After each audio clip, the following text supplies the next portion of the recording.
El Instituto Mexicano de Derechos Humanos y Democracia presenta hoy el informe preliminar de análisis de contexto sobre las desapariciones de personas ocurridas en el marco del operativo Blindaje Coatzacoalcos, estrategia de seguridad instaurada bajo el gobierno de Javier Duarte, gobernador de Veracruz, y Joaquín Caballero Rosiñol, alcalde de la ciudad de Coatzacoalcos. En particular, nos referimos con este informe a un operativo de seguridad que tuvo la intervención de la Secretaría de Defensa Nacional, SEDENA, la Secretaría de Marina, SEMAR, la Policía Estatal y la Policía Federal.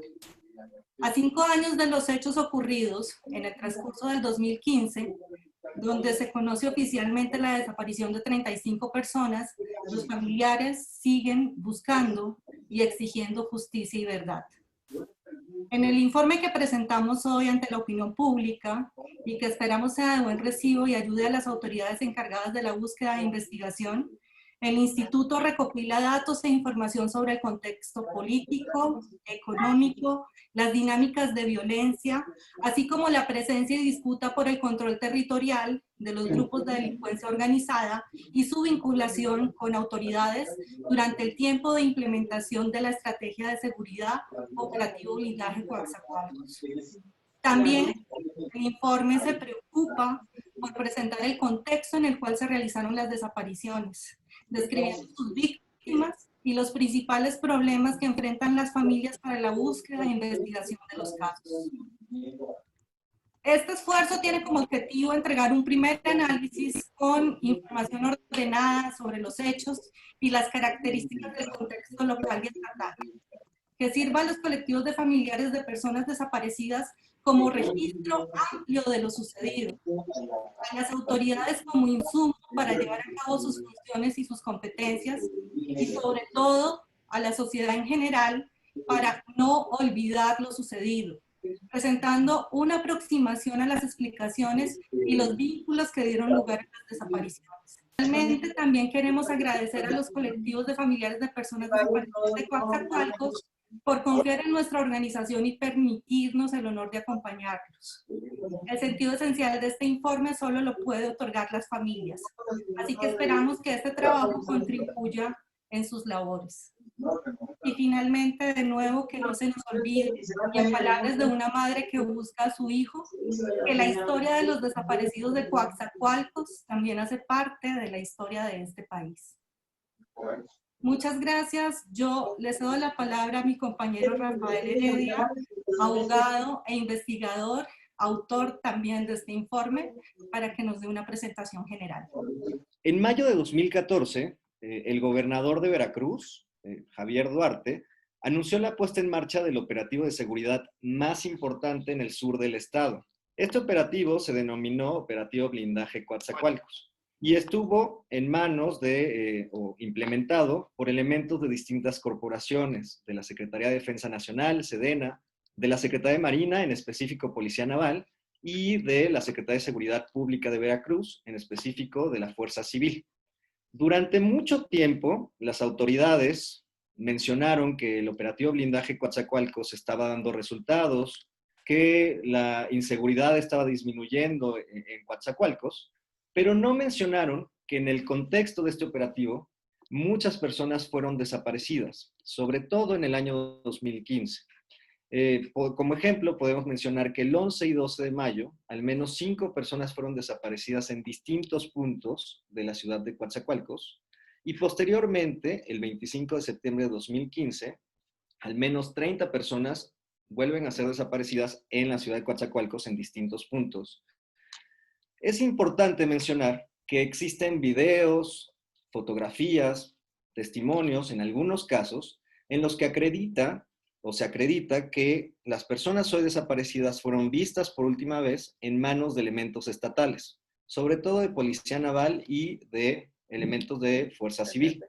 Es por eso que hablamos de desapariciones forzadas. Como bien mencionaba Silvia, en este intento de hacer algo por estas desapariciones, desde el Instituto Mexicano de Derechos Humanos y Democracia, con el respaldo de los familiares de personas desaparecidas de Coatzacoalcos aquí presentes, realizamos un primer ejercicio de análisis de contexto de estas desapariciones y el resultado es el informe preliminar que el día de hoy les estamos presentando.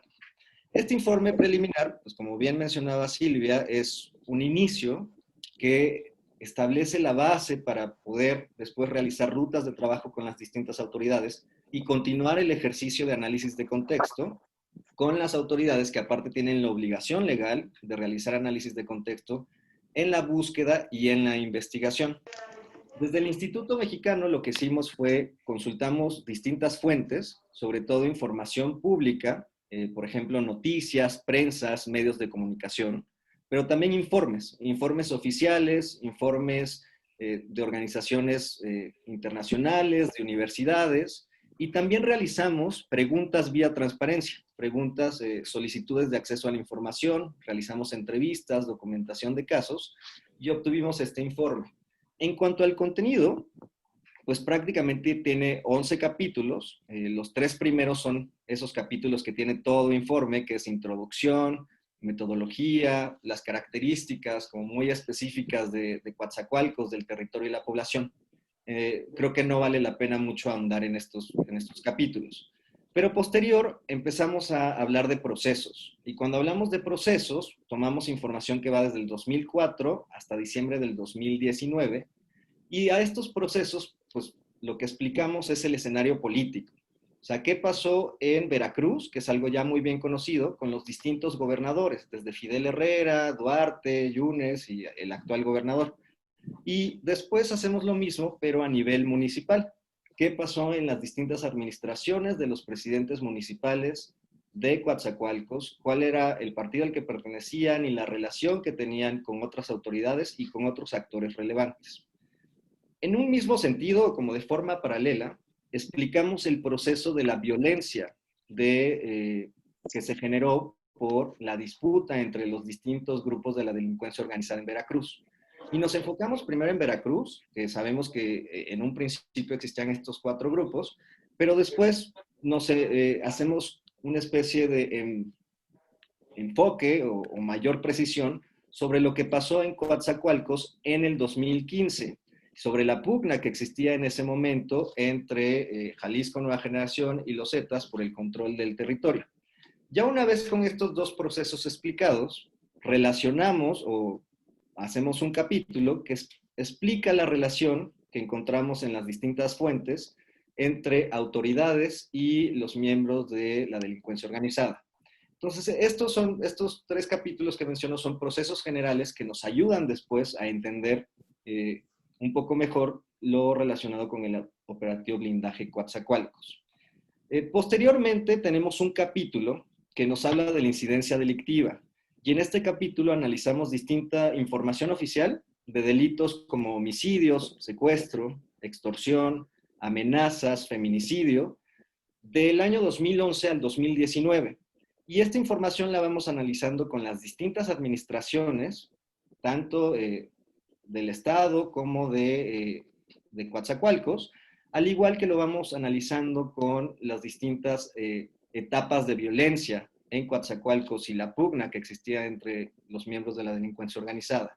Entonces, por ejemplo, encontramos que los mayores puntos de inflexión se relacionan con etapas de inestabilidad política y también con presiones generadas por este control territorial entre los grupos de la delincuencia organizada. Los 3 capítulos que siguen, que son los previos a las conclusiones, prácticamente se centran ya en los operativos de seguridad y en las acciones de seguridad en Coatzacoalcos. El operativo blindaje Coatzacoalcos no era el primer operativo que se realizaba en esta ciudad. Pues el tema de seguridad es una constante que vemos en Coatzacoalcos. Y lo que sí logramos ver es, por ejemplo, se implementó Coatzacoalcos Seguro, después abolió, por así decirlo, la Policía Intermunicipal y se creó el mando único a cargo de la Policía Naval. Y es ya en este contexto cuando empieza la implementación del operativo blindaje Coatzacoalcos. Un capítulo específico habla del operativo blindaje Coatzacoalcos y de los antecedentes del operativo blindaje Coatzacoalcos. ¿Cómo se no, llega? es que le puse, no sirven, no funcionaron. Ya, ¿Cómo se olvídate. llega a ese operativo blindaje Coatzacoalcos? Es algo. prácticamente explicamos aquí también los discursos de las distintas autoridades, que mencionaban las autoridades en medios, las reuniones que tenían y las acciones implementadas en este operativo. Muchas de estas acciones se relacionan de alguna forma con las desapariciones. De manera muy general, pero lo explicamos más a detalle en el informe, por ejemplo, existen algunas acciones que se relacionan claramente con los desaparecidos. Se había mencionado por las autoridades que se implementarían puestos de revisión, y estos puestos de revisión pues tienen que ver con puestos de revisión móviles y fijos en el marco de este operativo. Pues tenemos al menos 2 casos en donde grupos de personas desaparecen, pero son vistos antes al ser detenidos en uno de estos retenes. Entonces, esto se relaciona. Otra de las actividades, son varias, pero nada más mencionar como 2, se relaciona, por ejemplo, con la supervisión de talleres mecánicos. Era una parte de las actividades del operativo Blindaje Coatzacoalcos. Si bien no sabemos cómo se realizaban esa supervisión, si existía una planeación, si existía una agenda para realizarlo, sabemos que tenemos al menos un grupo de 4 personas que fueron privadas de su libertad en un taller mecánico durante la implementación de este operativo Blindaje Coatzacoalcos. Otras de las acciones también que se realizaban dentro del operativo hubieran podido ayudar a prevenir las desapariciones que se cometieron o a obtener mayor información sobre las desapariciones.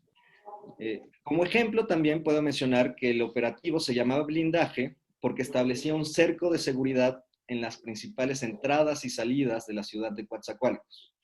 ¿Cómo es posible que hayan privado de su libertad a tantas personas y en muchos casos hayan sido sacadas de la ciudad sin que ninguno de estas personas o autoridades que estaban en el cerco de seguridad pudieran advertir esa privación de la libertad? La otra es el tema de el mantenimiento a cámaras de videovigilancia. Esto es algo que es común que las autoridades, tanto estatales como municipales, mencionen y públicamente digan como tenemos un 80, un 90% de las cámaras de videovigilancia funcionando. Pero ninguna de estas cámaras de videovigilancia ha podido aportar información útil sobre la ruta de las personas que fueron desaparecidas, sobre, pues, eso prácticamente. Y no está de más mencionar que estas cámaras de videovigilancia se encuentran administradas por la Policía Naval y por la Secretaría de Seguridad Pública de Veracruz, cuyos elementos son los principales señalados como posibles perpetradores de estas desapariciones forzadas. También otro capítulo establece todos los delitos que encontramos durante el marco del operativo. Desapariciones, también privaciones ilegales de la libertad, secuestros, homicidios, y en muchos casos las personas fueron liberadas o se encuentran con vida, sin vida, y creemos que es importante conocer más a detalle la información de estas investigaciones, lo que se ha realizado a nivel autoridad, para también dar posibles puntos de búsqueda o posibles líneas de investigación sobre lo que ha pasado en el operativo Blindaje Coatzacoalcos. También llama la atención, y ya con esto cerraría la parte de los capítulos, que la información que obtuvimos a través de transparencia, las respuestas, varía de autoridad con autoridad. Lo que nos contesta una autoridad, por ejemplo, Marina, no es lo mismo que nos contesta la Secretaría de Seguridad Pública de Veracruz. E incluso en el caso de la Secretaría de Seguridad Pública de Veracruz, no existe información previa al 2016, y esta información es relevante para los casos que son materia de estudio. Y en caso de que no exista, saber por qué no existe y saber quién es el responsable en este caso de que no haya esta información. Por último, pues me gustaría mencionar que este informe preliminar logra pues, prácticamente identificar algunos patrones, caracterizar a las víctimas, conocer dinámicas de violencia y su evolución, pero sobre todo logra generar preguntas. Preguntas que es indispensable que se contesten para saber qué pasó con las personas que fueron desaparecidas en el marco del operativo Blindaje Coatzacoalcos. Y para contestar estas preguntas, algo estamos seguros, es necesario el trabajo en conjunto de la sociedad civil, de los familiares de las personas desaparecidas, pero sobre todo de las autoridades tanto locales como federales y de las autoridades encargadas tanto de la búsqueda como de la investigación. Es por eso que este informe cierra con un llamado a las distintas autoridades para conformar un grupo de trabajo interinstitucional para la búsqueda y la investigación de las personas desaparecidas en el marco del operativo Blindaje Coatzacoalcos. Esperamos que podamos seguir un trabajo en conjunto y sería todo de mi parte. Gracias. A continuación le vamos a pedir a Lenit si puede hacer una intervención y posteriormente a la señora Belén González. Lenit, por favor. Muchísimas gracias al Instituto por este análisis de contexto que ha hecho. En este espacio está también la esposa de José Manuel, Raquel Hernández May. Está Rosendo Facundo Ramos, que busca también a su hermano Héctor. Se encuentra también la señora Trinidad, quien busca a su hijo Eliakim. Y Cintia, quien busca a su hermano Rosendo, así como también mi familia y yo buscamos a Yonit Enríquez Orozco, que todos ellos fueron víctimas, y muchos más evidentemente, a consecuencia de lo que Javier Duarte de Ochoa en un video incluso habla que su operativo solo sería para implementar una seguridad, y que venía equipado con policías de élite, con policías que eran capacitados. Realmente lo único que hizo pues fue destrozar un núcleo y muchos núcleos familiares que hoy por hoy pues estamos aquí en un escenario al cual no queríamos estar, no pretendíamos estar, y fuimos sometidas y hemos sido sometidas a una situación muy desgastante, muy difícil. Pues también hacer una propuesta de cómo darle utilidad y desarrollar las posibilidades del análisis de contexto. Y un poco, digamos, apelando a la Ley General de Desaparición Forzada, que establece esta herramienta del análisis de contexto como una herramienta que se tiene que desarrollar, estamos proponiendo el que se pueda crear o formar un grupo de trabajo interinstitucional, fundamentalmente entre 4 instituciones que tienen que ver con la búsqueda y con la investigación, que son la Fiscalía General de la República, la Fiscalía de Justicia del Estado de Veracruz, la Comisión Nacional de Búsqueda y la Comisión Local de Búsqueda del Estado de Veracruz. Y estas 4 instituciones, porque pues todas ellas tienen mandato en sus respectivas leyes de tener equipos especializados en análisis de contexto y en incorporar esta herramienta. Y creemos que si logramos avanzar, pues habrá nueva información que podría permitir una búsqueda probablemente más eficaz y, como decía Lenit y la señora Belén, que pudiera permitir dar con el paradero de las personas desaparecidas, pero también en la identificación de los responsables, no solo en términos de aquellos que materialmente pudieron haber participado, sino también pues de quienes tuvieron participación en el diseño, la implementación y el seguimiento de este operativo Blindaje Coatzacoalcos, ¿no? Que como ya mencionaba mi compañero Rafael, bueno, pues hay registradas un número importante de desapariciones sucedidas en el marco de este operativo, y es necesario despejar qué fue lo que pasó, por qué las autoridades encargadas de estos operativos, sabiendo que estaba o teniendo información, porque fue público que había desapariciones, pues no tomaron las medidas adecuadas, necesarias, pertinentes para detener esta práctica. Pues ahí está nuestra idea de plantear este grupo de trabajo interinstitucional, pues es que este documento pueda seguir avanzando, profundizando, detallando mucho más la información, con la participación obviamente, y en cumplimiento de su responsabilidad de estas instituciones que creemos necesario que participen. Pues digamos, en términos generales, les reitero, ya estará en la página del instituto, que es www.imdhd.org, el informe completo. Habrá también un resumen ejecutivo. Hay algunos videos que hemos elaborado también para este propósito, que podrán encontrar allí y que podrán ustedes revisar con detalle, tanto los contenidos, los hallazgos, las preguntas a las que nos lleva este informe, pero también la propuesta que hacemos. Y bueno, de esta manera concluimos la presentación y pues pasaríamos ahora a las presentaciones, a las preguntas. Está un buen número de periodistas que aceptaron generosamente la invitación a que nos acompañaran y pues quisiéramos abrir un periodo para preguntas. Les pediríamos que quien tenga preguntas vaya abriendo su micrófono, nos diga su nombre y el medio y la pregunta, si va dirigida a alguna persona en particular o es una pregunta abierta para cualquiera de los participantes. Entonces, pues preguntaría si hay alguien que quiera si tenga alguna pregunta, por favor. Sí, yo quisiera hacer una pregunta, ¿es posible? Sí, adelante, París, por favor.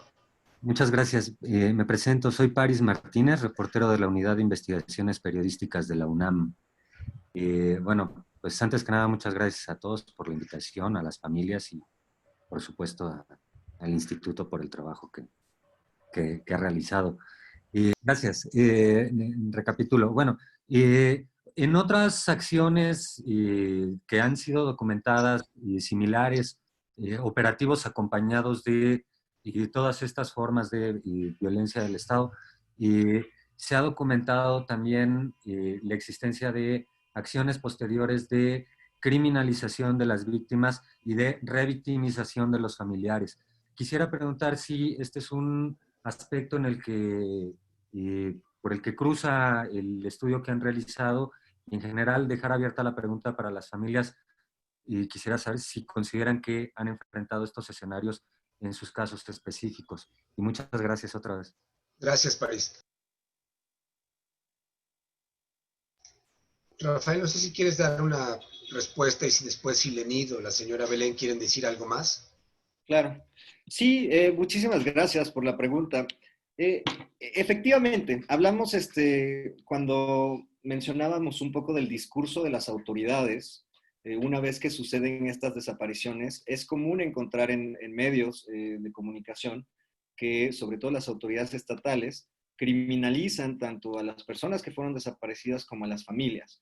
Entonces, se menciona este discurso, se recopila y se pone de una manera ordenada.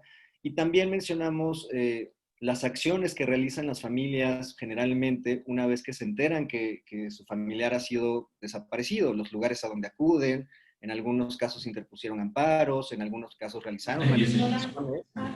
Entonces, se toma en este sentido, pero claramente nos gustaría ir más a detalle ya posterior con lo que tiene que ver con acceso a justicia y pues, la revictimización y los obstáculos que han encontrado en ese sentido. Pero aquí va más para entender el operativo blindaje, las consecuencias que tuvo en términos de desaparición, y lo que retomamos es más bien el discurso de las autoridades y la forma en la que revictimiza a las familias, ¿no? Le pasaría la palabra. Lenid, no sé si quisieras comentar algo o la señora Belén a propósito de si después de la desaparición sus experiencias de criminalización o de maltrato de autoridades, si quisieran comentar algo ustedes. Por supuesto, si me das la oportunidad de contestar, Edgar. Adelante, adelante, Lenid. Por supuesto que sí hemos tenido más violencia al respecto, incluso con el mismo director de Seguridad Pública, Arturo Bermúdez Zurita, fue quien nos enfrenta y nos dice cara a cara que lo que les había pasado, por ejemplo, en ese entonces a nuestros desaparecidos había sido por una conducta indebida. Él se refería que había peleas entre cárteles y él ni siquiera estaba enterada de la situación de la desaparición.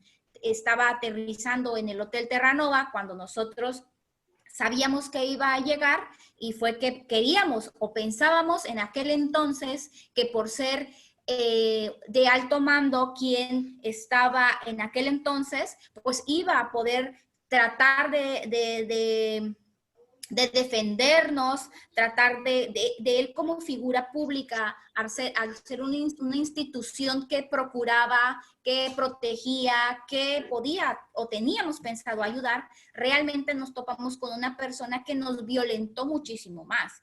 Y a partir de eso nos siguió violentando nuestros derechos en diferentes instituciones, ¿no? La Comisión de Derechos Humanos nos ha apoyado muchísimo. Y la verdad es que pues sí hemos sentido muchísima violencia a partir de que nosotros empezamos y seguimos alzando la voz. Todavía hoy por hoy, a 5 años, seguimos siendo violentadas, por supuesto que sí. Gracias, Lenit. Tiene una pregunta Eirenet Gómez y después Fernando Camacho, y tengo más, ahí los voy a ir mencionando. Eirenet, por favor.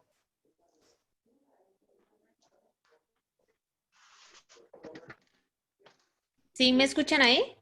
Sí, te escuchamos bien. Adelante. Gracias. Yo quisiera preguntar, primero que nada, considero muy importante tener este diagnóstico de contexto, ¿no? Pero me preguntaba también, porque algunas de estas cosas pues ya se conocen, algunos elementos, ¿cuál será la funcionalidad de este informe? Si después, ya ahora que se conozca, habrá algún tipo de acompañamiento a víctimas, ¿cómo sería ese acompañamiento? ¿O qué interlocución hay con las autoridades actuales sobre este diagnóstico, ¿no? En términos, pensando en relación a acceso a la justicia. ¿Cuál es el valor, digamos, en esos términos de este informe y cómo sería el acompañamiento, si el instituto piensa hacerlo? Básicamente la idea de este primer trabajo, primera versión del análisis de contexto, como ya decíamos, es continuarlo. No termina aquí, es un primer documento de trabajo. Seguiremos buscando información, recopilando más información al respecto. De hecho, este documento lo hemos entregado previamente a las 4 instituciones, ya lo conocen. Les hemos planteado esta propuesta de generar este grupo de trabajo interinstitucional, apropiarse y avanzar en el trabajo de análisis de contexto, decíamos, por un lado, para la búsqueda, es decir, para poder tener mejores resultados, mejores posibilidades de localizar a los familiares, como se ha dicho, pero también pues para que se abran nuevas líneas de investigación más enfocadas, más específicas hacia los responsables, pero decíamos también no solo a los responsables materiales, sino ir investigando en qué medida esta pues, política de seguridad que se siguió durante el gobierno de Duarte, pues tiene responsabilidad de implicaciones con estas desapariciones, ¿no? Entonces, bueno, esto es lo que diría de inicio, pero le quisiera pedir a Rafael si quisiera completar y no sé si Silvia también quisiera decir algo más. Silvia, ok. El análisis de contexto también tiene como propósito solicitarle a las autoridades que dejemos de tratar los casos como casos aislados. En particular, lo que evidencia el informe es que estas desapariciones, muchas fueron colectivas o simultáneas. Entonces, lo que queremos es que haya un trabajo en conjunto sobre los casos donde se analicen las circunstancias que se repiten, los patrones, el modus operandi que hubo para cometer estas desapariciones y por lo tanto que en la medida en que el análisis lleve a hacer y a dilucidar claramente estas cosas, pues el análisis mismo pueda ser parte de los procesos penales que se llevan dentro de estos casos. Por eso también con este documento, con este informe, estamos procurando o haciendo todo lo posible por invitar a que se sienten las autoridades, la Fiscalía General de la República, la Comisión Nacional de Búsqueda, tanto la local como la nacional, para observar esta información preliminar y continuar, como bien lo decía Edgar, estableciendo estos patrones, estos modus operandi, la manera como fueron llevados a cabo estas desapariciones y poder concretar una línea que supere el caso aislado, ¿no? Y que por lo tanto lleve a mejores resultados de justicia. Rafael, ¿quisieras completar algo? No, creo que va en el mismo sentido. O sea, es prácticamente lo que mencionaban ustedes. Creo que sí, el informe, solo rescatar eso, sí da los pasos a seguir. O sea, creo que no se queda nada más como en algo general, sino ya nos da pasos que queremos concretar con las autoridades y es por eso que proponemos el grupo. Ya, por ejemplo, creo que este informe nos da una base de que necesitamos conseguir tal información, bueno, pues vamos, ¿qué autoridad lo puede conseguir y de qué forma nos ayuda? Y esto lo genera con una serie de eventos y es relevante, ¿no? Gracias. Gracias, Rafa. Una última cosa. De hecho, creo que lo omitimos, pero mencionar que ya desde hace tiempo estamos acompañando a las familias, tenemos la representación legal en algunos de los casos, ¿no? Y vamos a seguir haciendo esa representación. Y parte de este análisis, de este trabajo y de la continuidad, pues es sí avanzar en la revisión de las líneas de investigación que pudieran fortalecer el trabajo de las fiscalías especializadas, ¿no? Fernando Camacho, por favor, si quieres hacer tus preguntas. Hola, buenos días. ¿Me escuchan bien ahí? Sí, te escuchamos bien. Ok, muchas gracias. Yo tengo 3 preguntas. Una de ellas es si se detuvo a alguno de los uniformados que habrían estado involucrados en esto, si alguno fue por lo menos citado a declarar. La segunda pregunta es si se puede imputar aún a Javier Duarte por este tipo de sucesos y que no esté solamente procesado por temas de corrupción. Y también preguntarle si están considerando llevar este caso eventualmente a organismos internacionales como la justicia interamericana o si es muy pronto todavía, si lo han considerado. Por favor. Gracias, Fernando. Rafael, por favor. Claro, muchísimas gracias por las preguntas. Respecto a las detenciones, sí hay casos, en el informe se mencionan, y hay algunos elementos detenidos, sobre todo con lo que son fuerza civil, elementos de fuerza civil, que pertenecen a la Secretaría de Seguridad Pública de Veracruz. Lo que vemos es pues, que son personas que prácticamente son los que realizaron directamente la desaparición, pero si queremos escalar en términos de fincar responsabilidad de altos mandos, y a esto me refiero pues, al titular o extitular de la Secretaría de Seguridad Pública, incluso al gobernador Duarte, como bien mencionabas, pues es necesario realizar ejercicios como este de análisis de contexto que permita determinar de qué manera sabían, conocían todo lo que se estaba realizando y de qué forma lo ordenaron. Creo que es importante manifestar que sí, o sea, Javier Duarte no está o no tiene ninguna, no está detenido por temas relacionados con desaparición y en la medida que avanzamos con este ejercicio tendríamos que ver la posibilidad de probar que él estaba enterado de lo que sucedía y que incluso existían órdenes relacionadas con él, o bien que no podían no haber sabido de lo que estaba pasando, ¿no? Respecto de organismos internacionales, creo que es algo que todavía no nos hemos planteado. Tendríamos que en su momento, creemos que es importante primero avanzar a nivel local. Digo, de todos modos tendremos que agotar recursos y tendría que ser una decisión que al final de cuentas se tomara por parte de las familias. Entonces nosotros podríamos poner esa posibilidad, pero en su momento tendría que ser que las familias estuvieran de acuerdo y ver esa posibilidad. Y primero tenemos que ver hasta dónde llega o en cómo sigue avanzando estos procesos tanto a nivel local y federal. O sea, creo que es importante mencionar que existen investigaciones en los dos ámbitos, en local y que investigan todo lo que tiene que ver con fuerza civil, los elementos de la Secretaría Pública de Veracruz, y en el ámbito federal que investigan otros elementos relacionados con Sedena, por ejemplo, Marina. Entonces, es relevante mencionar eso. Gracias, Rafael. No sé si alguien más tuviera alguna otra pregunta. No veo ninguna otra manita levantada aquí en la plataforma, pero no sé si alguien más tiene alguna otra pregunta. Armando Ramos me aparece en el chat. Perdón, no alcancé a escuchar. Que en el chat está Armando Ramos. Armando Ramos, adelante Armando, por favor. Hola, gracias. ¿Me escuchan? Sí, te escuchamos. Hola, yo soy Armando Ramos, yo soy reportero aquí en Coatzacoalcos.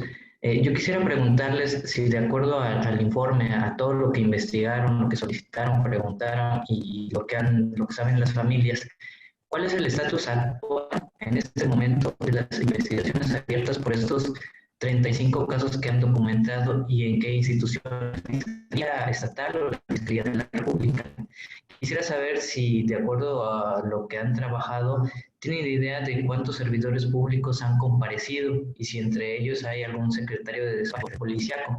También me gustaría saber si hay, de acuerdo al informe, conocimiento de que mandos policíacos y funcionarios que están en el momento de estas desapariciones continúen en la administración pública. Y de ser así, pues si consideran que existe el riesgo de que estos delitos se sigan repitiendo bajo el mismo modus.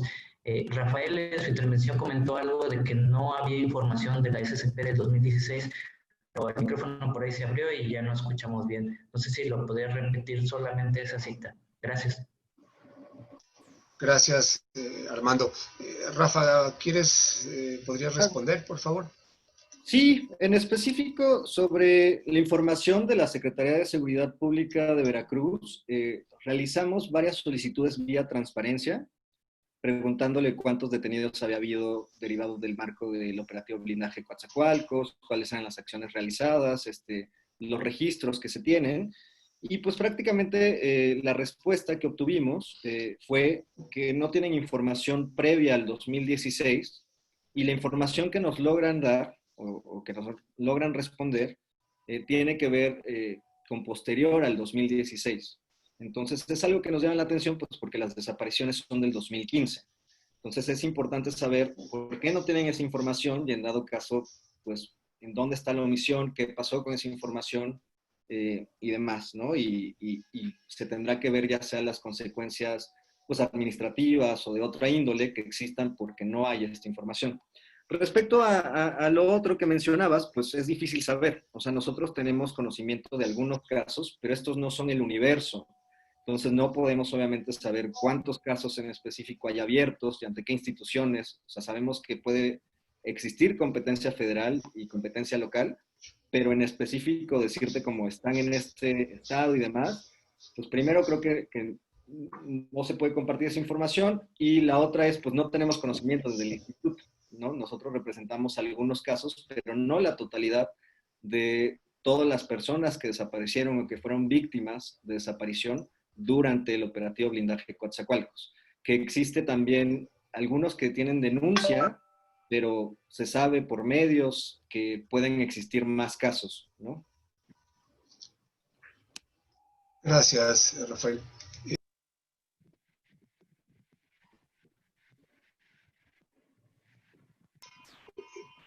Lulu pidió la palabra, si quiere preguntar, por favor.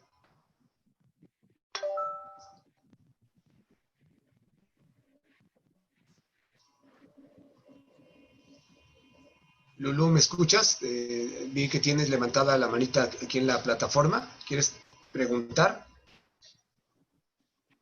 Edgar, Lulú dice que el micrófono no le sirve.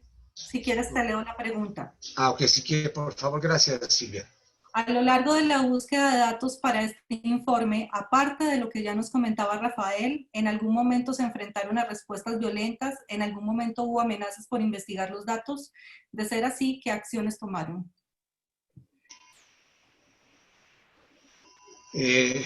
Rafa, por favor, Rafa. Claro, no, creo que realmente, como se mencionaba, la información que tomamos es principalmente información pública, o sea, información que está en medios de comunicación, información que ya está ahí, o sea, que se sabe y que la sociedad en Coatzacoalcos lo sabe y la sociedad en Veracruz lo saben. Y lo que hicimos fue ordenar y relacionar esto. Entonces, pues más bien va en ese sentido, ¿no?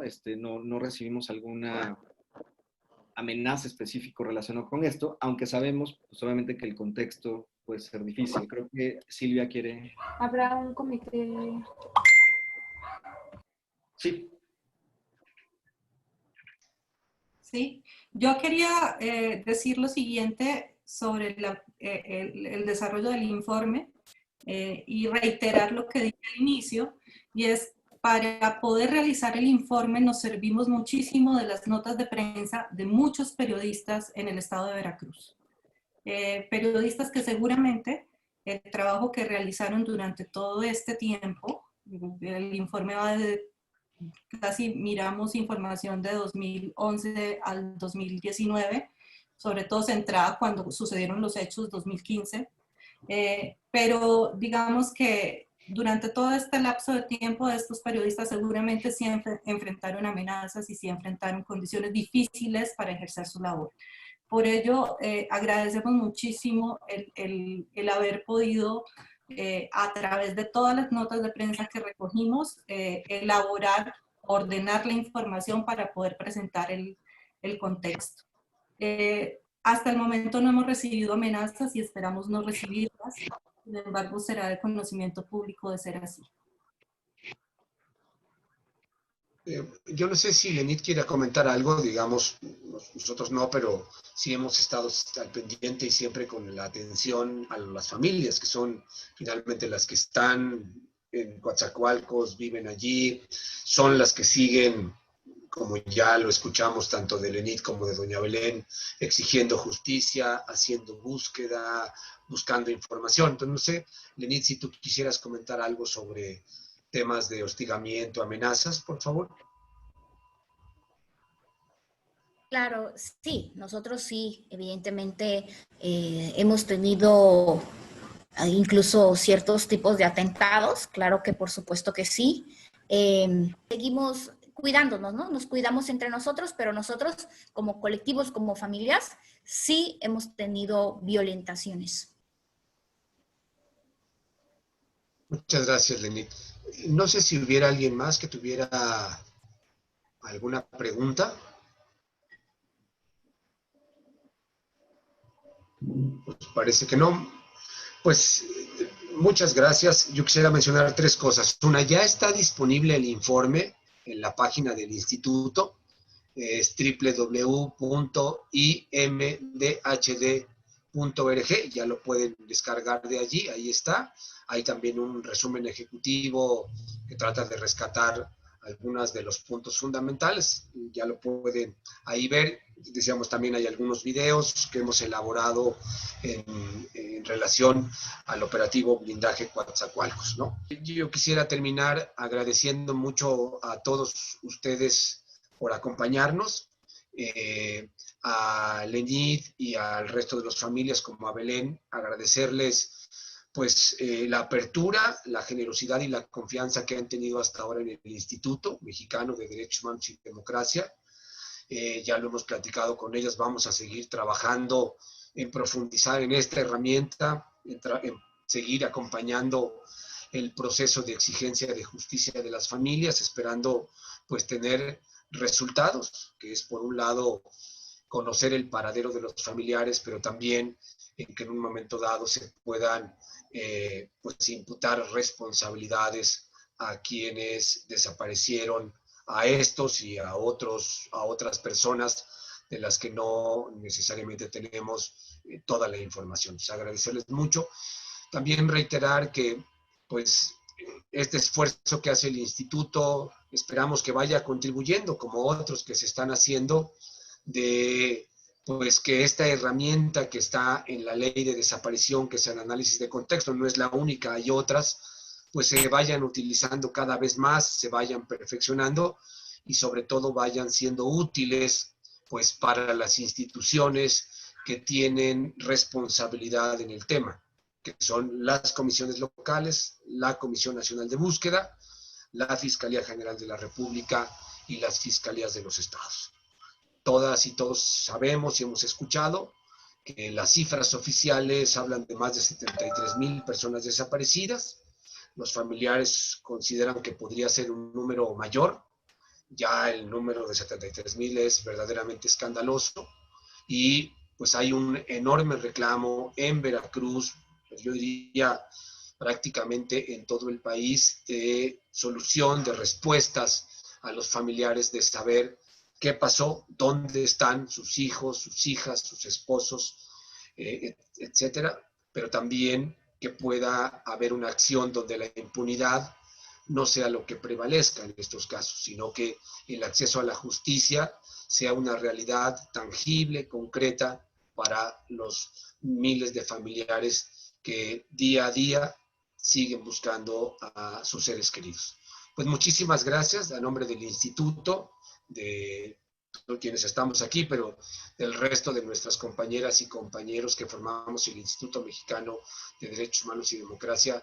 Les damos las gracias y pues les agradecemos a todos, a todas, particularmente a los periodistas, y bueno, pues quedamos a sus órdenes para cualquier pregunta, aclaración, ampliación que una vez que hayan revisado el informe consideren que es pertinente.